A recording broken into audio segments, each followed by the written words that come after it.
Welcome to Kenton's videos. Enjoy the video. Start with the freshest ingredients for the best pickle.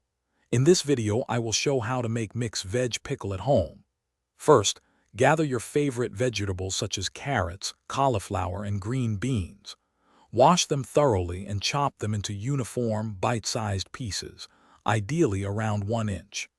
Briefly blanch these vegetables for 2 to 3 minutes, then quickly transfer them to an ice bath to stop the cooking process and maintain their crispness.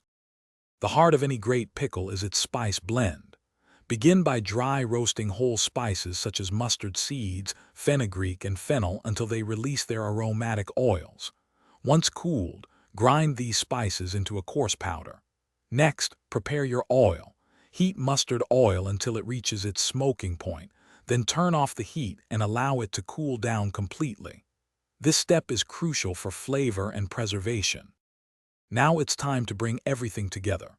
In a large mixing bowl, combine your blanched vegetables with the freshly ground spices, a generous amount of salt, and red chili powder for a kick. Pour in the cooled mustard oil and a splash of vinegar, then mix everything thoroughly until well coated. Transfer this vibrant mixture into a clean, sterilized glass jar, ensuring it's tightly sealed. Patience is key for a perfectly flavored pickle. Let your mixed vegetable pickle cure in a cool, dark place for about 5 to 7 days. Remember to shake the jar gently each day to ensure all the flavors meld beautifully. Once cured, your delicious homemade pickle is ready to be enjoyed with your favorite meals.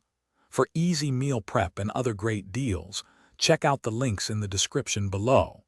This helps keep your pickle fresh and accessible. Thanks for watching. Consider subscribing if we helped you.